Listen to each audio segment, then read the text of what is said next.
याच्या आधीच्या व्हिडिओमध्ये तुम्ही पहिली 6 गणितापर्यंतचा अभ्यास केलेला आहे। पहिली 4 गणित ही बायनोमियलला भागाकार करायचा होता, त्याच्यानंतर 5वं आणि 6वं गणित त्याच्यामध्ये बायनोमियल होतं आणि या ठिकाणी ट्रायनोमियल 1 2 आणि 3 त्याच्यामध्ये 2 वेळेला प्लस चिन्ह किंवा प्लस मायनस किंवा मायनस मायनस येईल, पण बघा हे 1 2 आणि 3 आले म्हणजे हे ट्रायनोमियल झालं। आता ह्याचा भागाकार करत असताना सुद्धा काहीच अवघड नाहीये, पुढचं गणित नाहीये असा विचार करायचा, फक्त पहिल्या पदाचा विचार करायचा आणि लिहून घ्यायचं 2 * y³ आहे म्हणजे y * y * y हे झालं डिवायझर आणि त्याला डिव्हिडंड आहे 2 * y * y।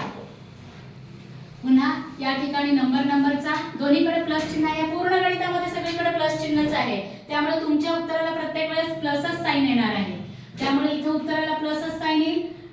कोएफिशियंट आणि कोएफिशियंट नंबरचा भागाकार केला, त्यानंतर एका वरच्या y ला खालचा एक y गेला, पुन्हा एका खालच्या y ला एक वरचा y गेला, उत्तर आलं y।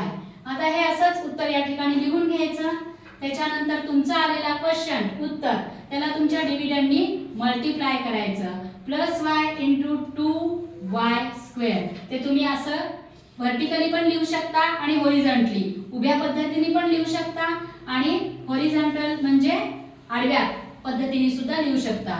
या ठिकाणी आधी पहिल्यांदा नंबरचा गुणाकार कोएफिशियंट * कोएफिशियंट 2 * 1 2।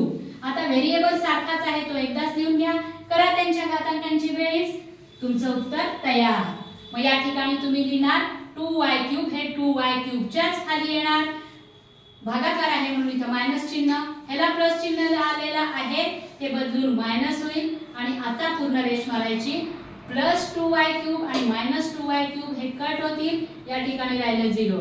आता पुढचा राहिलेले सगळे घटक चिन्हासहित पूर्ण एकाच वेळेला लिहून घ्यायचे 4y² + 3।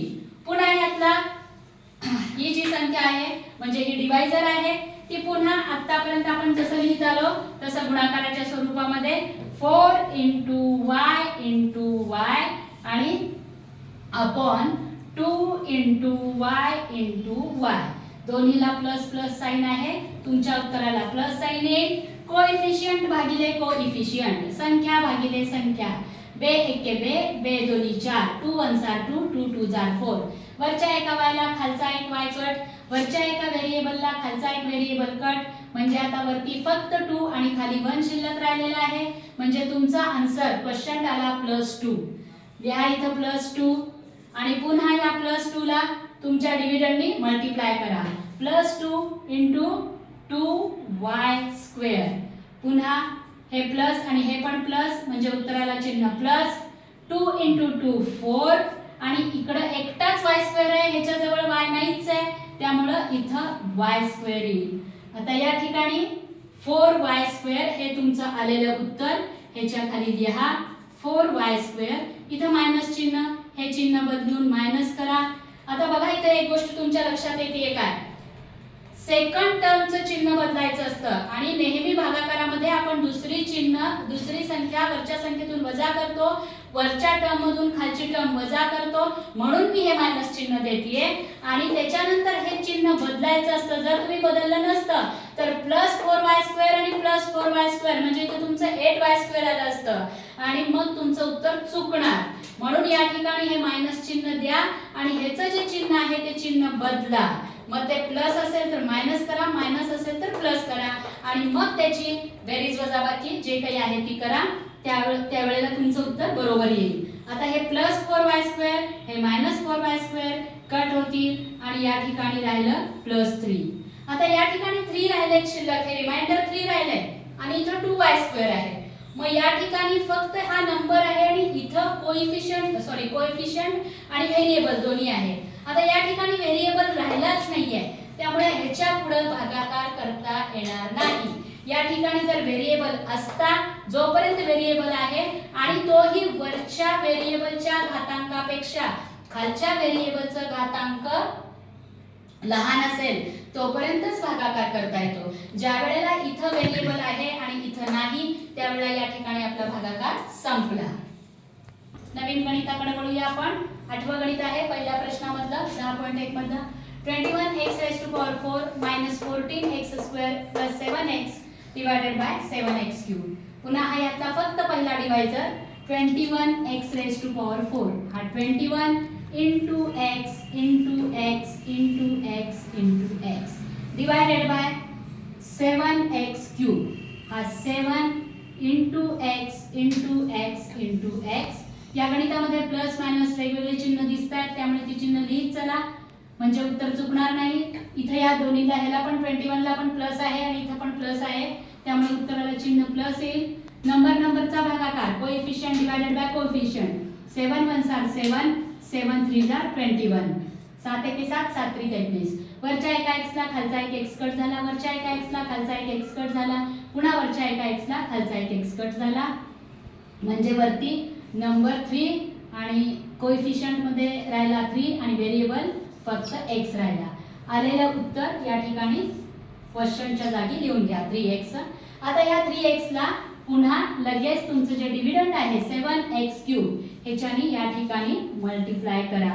मी हे हॉरिझॉन्टली लिहिलंय, तुम्हाला हॉरिझॉन्टली लक्षात नाही आलं तर तुम्ही उभ्या पद्धतीनं म्हणजे व्हर्टिकली लिहून सुद्धा मल्टिप्लिकेशन करू शकता. 3 into 7 coefficient into coefficient. 3 into 7 21. त्यानंतर व्हेरिएबल जो आहे सारखा तो एक वेळेला लिहून घ्या आणि त्यांच्या घातांकांची बेरीज करा. इथं आहे 3 आणि इथं आहे 1 म्हणजे x raise to power 4. 21 x raise to power 4 हे या ठिकाणी लिहून घ्यायचं, मध्ये मायनस चिन्ह द्यायचं, ह्याला प्लस चिन्ह आलेलं आहे उत्तराला आणि ते बदलून या ठिकाणी मायनस करा. त्याच्यानंतरच ती रेष आखा म्हणजे तुमचं व्यवस्थित लिहिलेलं क्लिअर दिसतं. आता हे plus 21 x raise to power 4 आणि हे minus 21 x raise to power 4 cut होतील, या ठिकाणी 0 राहील. पुढचं राहिलेलं पूर्ण उतरून घ्यायचं 14x स्क्वेअर प्लस 7x. पुन्हा हे चिन्हासहित -14 इंटू x खाली पुन्हा त्याच्या खाली रेष आणि ज्याच्याने आपल्याला भागायचं आहे 7x